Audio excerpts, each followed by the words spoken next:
का मुंडन है, जिस बच्चे का मुंडन है उसकी माता, उसके गार्जियन, अभिभावक के रूप में जो हैं उनको मैं ये कहना चाहूँगा कि असली मंगल शरीर को पवित्र रखना, मन को पवित्र रखना, तन का, मन का, बुद्धि का और आत्मा का, सबका विकास होना चाहिए।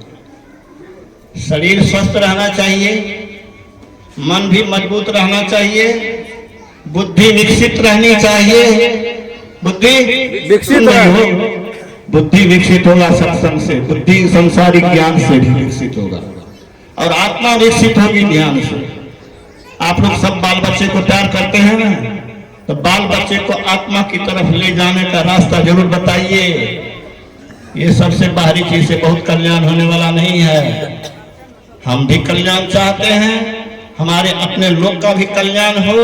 कल्याण संत के शरण में है। कुशल कुशल ही पूछते जग में रहा न कोई, जरा हुआ भय हुआ कुशल कहाँ से हुए।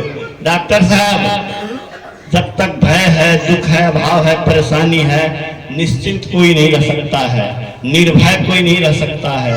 और निश्चिंत निर्भय कौन होगा? कौन होगा? जो शरीर इंद्रियों से अपने को अलग करेगा। शरीर और इंद्रियां ही दुख का कारण है। शरीर और इंद्रियां ही हमको भटकाती, भरमाती और दुर्दशा कराती है।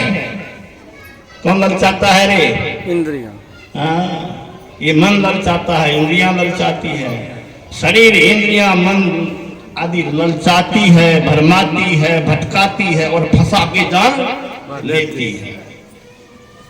इसीलिए इस माया के कीचड़ से, इस शरीर रूपी कारागार से निकलने के लिए अगर तुम मनुष्य शरीर में संत के शरण नहीं गया और संत के शरण से युक्ति प्राप्त करके शिव नेत्र में घुसने की कोशिश नहीं किया तो तेरा जीवन व्यर्थ है।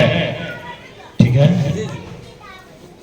आहार निद्रा भय मैथुनम च सामान्य वेत पशु भी नारायण ज्ञान एक अधिकम विशेषो ज्ञाने हीन पशु भी समाना। मनुष्य और पशु में एक ही अंतर है।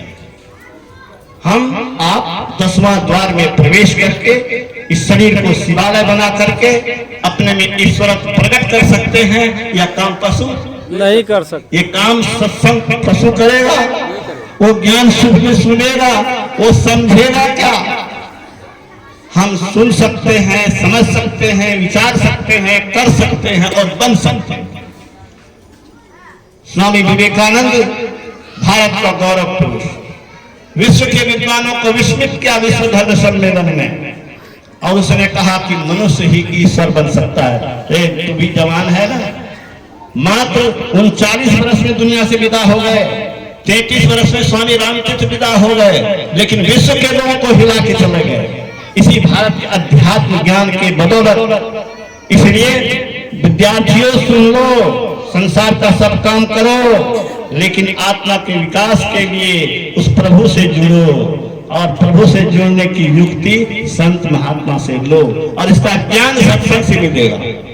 इतने जब सत्संग सुन लिए तो मन कुछ भेल की नहीं। हाँ, ककर मन ने भेल बोलो तो हम ध्यान करिए, ककर मन ने भेल कि हाँ हम ईश्वर की तरफ जाना चाहिए। सत्संग से क्या होगा जी? सत्संग से क्या होगा? ध्यान करने का, ईश्वर की ओर जाने का, आत्मा को विकसित करने का, आत्मा को मजबूत बनाने की प्रेरणा मिलती है। इसीलिए सत्संग का आयोजन होता है। डॉक्टर साहब बहुत बड़ा जप कर दिया।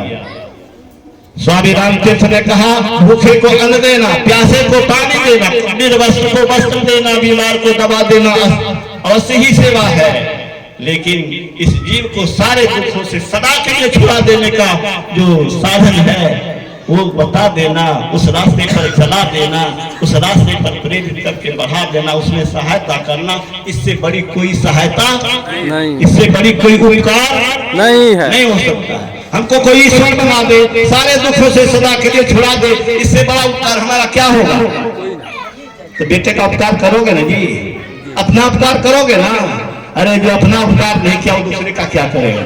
जो अपना भला नहीं करा किया डॉक्टर, वो दूसरे का क्या भला करेगा? इसलिए अपना भी भलाई का चाहते हो और बाल बच्चे का भलाई चाहते हो, ठीक है? क्या करो? हाँ, गुरु महाराज के साहित्य को रखो, गुरु महाराज के साहित्य को पढ़ो। अभी छोटा सा पाठ हुआ, ये पुस्तक हमारे अमृत संचयन इनके पास रहता है। इसमें अमृत नाम ही मैंने नहीं दिया है, इसका नाम अमृतेश नहीं है। अमृत क्या इसका नाम है जी? अमृत उसको कहते हैं जो अमर बना दे। ठीक है डॉक्टर साहिबा, अमर बना दे, वास्तव में अमर होता है। हिमालय में अभी भी समाधि संत है, बिना शरीर के शरीर संत है। आप YouTube पर खंगाल के देख सकते हैं, सुन सकते हैं। महाअवतार बाबा का नाम, महाअवतार बाबा 18-20 वर्ष की उम्र के लगते हैं और कितने कितने महात्माओं से दर्शन हुए हैं। और हाल में रामानंद सागर को उससे भेंट हुई, मेरे पास पुस्तक था। गुरु महाराज ने कहा था अपना जोर लगाओ, हिमालय के समाधि से संत तुम्हारी मदद करेंगे। मेरे सामने की बात है, DS कॉलेज का तिहार में अखिल भारतीय अधिवेशन हुआ था 1980 से। उसमें उन्हें गुरु महाराज ने कहा था, ये कल्पना नहीं है, हम भी विज्ञान के छात्र हैं, विज्ञान के प्रोफेसर रहे हैं। आंख बंद करने पर अंधकारे तो नहीं है, प्रैक्टिकल करके कुछ देखो उसके अंदर में कुछ है कि नहीं। 6 महीना साल भर पवित्र जीवन जियो, पापों से बच करके रहो, अपने अंदर देखो। अगर कुछ नहीं दिखाई पड़ेगा तो फिर हमको कहना, लेकिन पाप से बचो, त्रिकाल संध्या करो, गुरु से बताई युक्ति से साधन करो, कुछ न कुछ देखने के लिए अवश्य मिलेगा। जो आंख बंद करने पर कुछ नहीं दिखता है उसको कुछ दिखेगा। क्यों दिखाते हैं? इसीलिए दिखाते हैं कि तुम जो कर रहे हो वो बेकार नहीं जाएगा, हम तुम्हारे साथ हैं।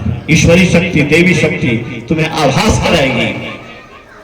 जिस संत को, जिस भगवान को आप भजेंगे, वो भगवान आपको विश्वास दिलाएंगे कि हम तुम्हारे साथ हैं, और तुम्हारा विश्वास मजबूत होगा और करने में मन लगेगा। मन लगा है, इसीलिए आपके यहाँ इस सत्संग में इस अवस्था में आया हूँ। मुझे अभी बोलने का हिम्मत नहीं था, तो कैसे बोल रहा हूँ? एम की कृपा है, मुझे यहाँ आने का साहस नहीं हो रहा था।